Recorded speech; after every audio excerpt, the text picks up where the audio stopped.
नमस्कार साथियों, मैं आज बात कर रहा हूँ प्री मैरिटल कंसल्टेशन के बारे में। आज से पहले मैंने कुछ वीडियोस बनाए थे अभी, उन वीडियोस में भी मैंने प्री मैरिटल कंसल्टेशन के बारे में बात करी और आज इस वीडियो में बात करूँगा ब्यूटी क्या है प्री मैरिटल कंसल्टेशन की, क्या ऐसे बेनिफिट्स होते हैं प्री मैरिटल कंसल्टेशन लेने के बाद में जो कि आपको देखने को मिलेंगे। साथियों, अभी तक मैंने बहुत सारी बातें करी प्री मैरिटल कंसल्टेशन क्यों कराना चाहिए, कैसे कराना चाहिए, सब कुछ मतलब मैंने बताने की कोशिश करी आपको, उसके इम्पोर्टेंस से लेके हर एक चीज़।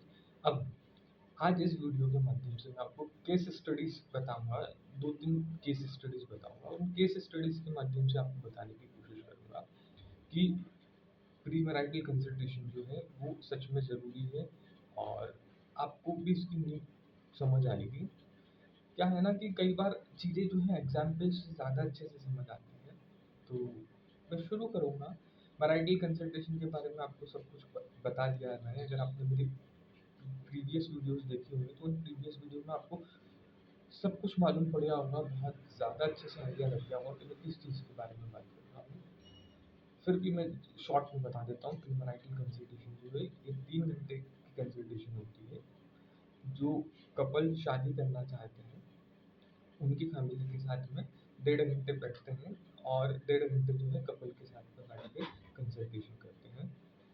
और इसमें जो है फैमिलीज के साथ में भी हो सकती है कंसल्टेशन और कपल काउंसलिंग भी हो सकती है, जैसा भी आप चाहते हैं।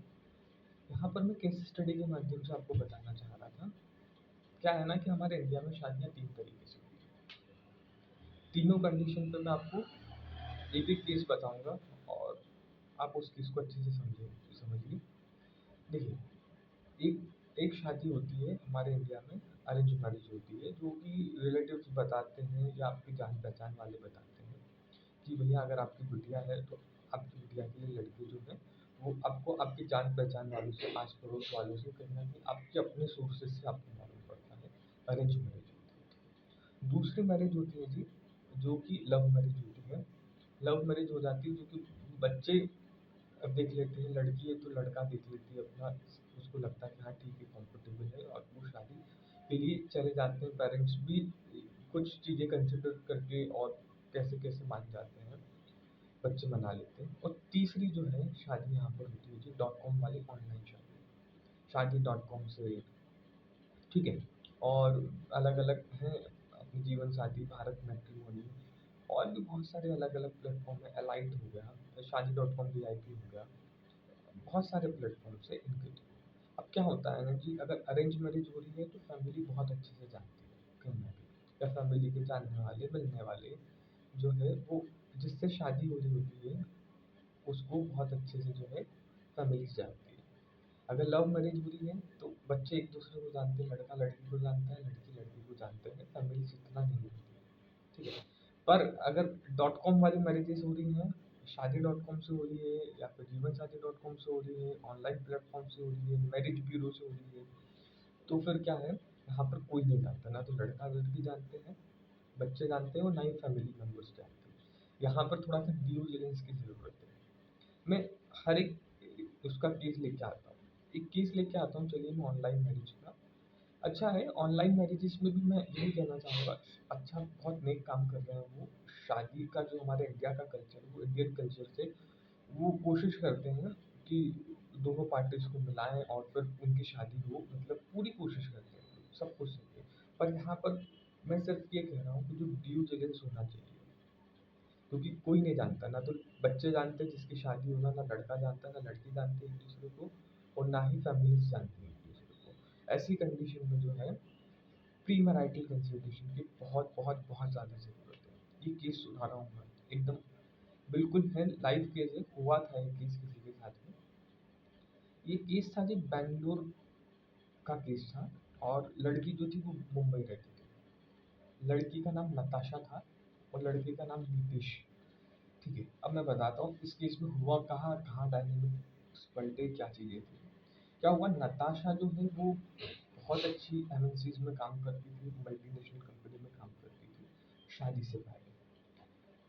और वो पिछले 1-2 साल से जो है वो अपने लिए ग्रूम ढूंढ रही थी, लड़का ढूंढ रही थी। तो उसने अलग अलग मैरिज साइट पे जो है .com पे रजिस्टर किया उसने अपने आप को, और वो रजिस्टर कर रही थी।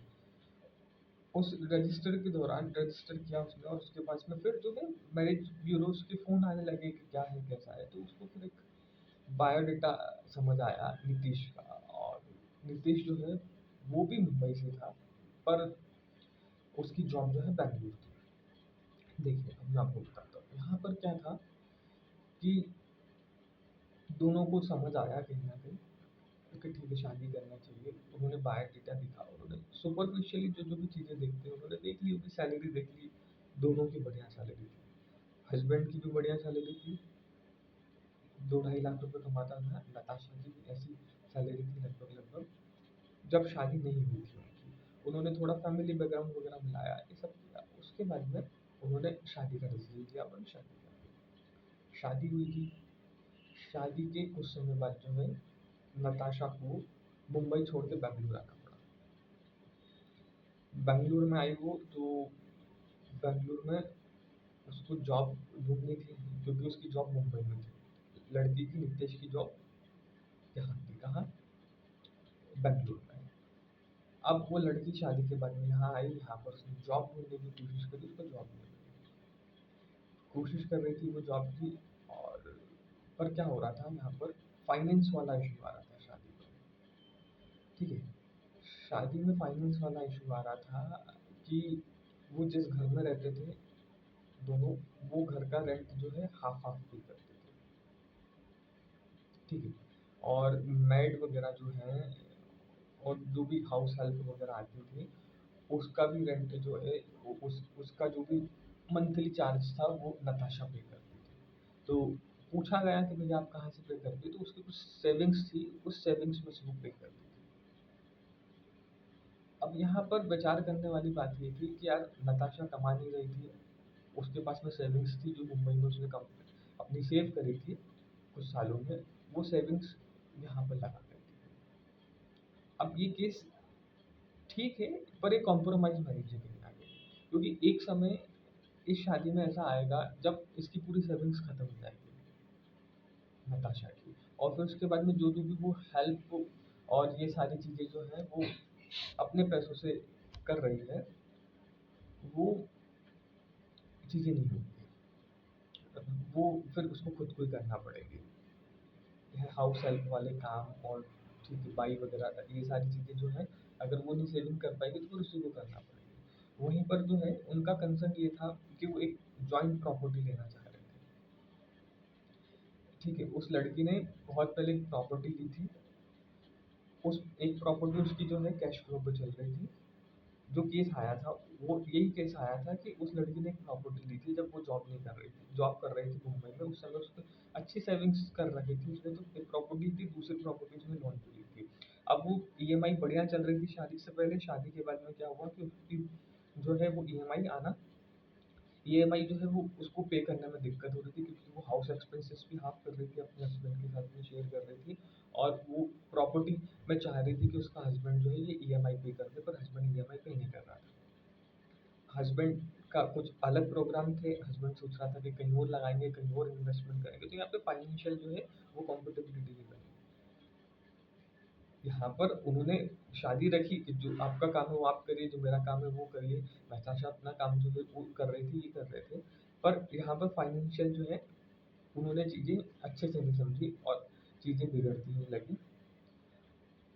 इसके सॉल्यूशन में यही था कि बैठ के बात करनी थी, और अगर मैरिज करने से पहले, शादी करने से पहले, अगर प्री मैरिटल कंसल्टेशन में अगर फाइनेंस के बारे में खुल के बात हो जाती कि भैया आप कितना कमाएंगे, आप कितना कमाएंगे, और किस हिसाब से फाइनेंसेस चलेंगे। ठीक है, कौन फाइनेंस कितना देगा, क्या करेगा, और ये लाइबिलिटीज़ के बारे में बात अगर हो जाती इस केस में, तो मुझे ऐसा लगता है कि फिर कोई दिक्कत ही नहीं थी, फिर तो बढ़िया से शादी स्मूथली चलती। पर अब ये कॉम्प्रोमाइज़ मैरिज है, तो अगर .com के थ्रू अगर आप शादी करने की सोच रहे हैं अपने बच्चे की, बिटिया की, तो प्री मैरिटल कंसल्टेशन कराइए। बाकी आजकल उनके पास में भी रिलेशनशिप मैनेजर्स हैं, वो भी बहुत अच्छा करते हैं। पर अगर आपको अपना ड्यू डिलिजेंस करना है उसके बारे में भी, क्योंकि शादी है साहब, 40-50 साल का जो है वो रिश्ता होता है, और शादी में पैसा भी बहुत खर्च करते हैं आज के समय में। 50-60-70 लाख रुपए, 1 करोड़ रुपए कहाँ चले जाते हैं शादी में पता नहीं चलता है। तो थोड़ा ड्यू डिलिजेंस के साथ में, अगर आपने .com के थ्रू भी आपने कहा कि ठीक है ये मेरी भैया के लिए आपने लड़का ढूंढा है, एंगेजमेंट की आप बात सोच रहे हैं, तो आप एक बार जो है, एक बार क्या कम से कम एक बार आपको क्या करना चाहिए, प्री मैरिटल कंसल्टेशन लेना चाहिए। और सारी बातें जो है, हेल्थ वेल्थ फाइनेंस लाइबिलिटी, बहुत सारी चीज़ें सब कुछ जो है आपको अच्छे से समझ लेना चाहिए। नहीं तो वो नताशा जैसा ना हो जाए कि फिर आपको प्रॉपर्टी छोड़नी पड़े। इसलिए समझिए, और प्री मैरिटल कंसल्टेशन का महत्व तो जानिए। अगर वीडियो अच्छा लगा तो लाइक करिए, शेयर करिए और चैनल को सब्सक्राइब करिए।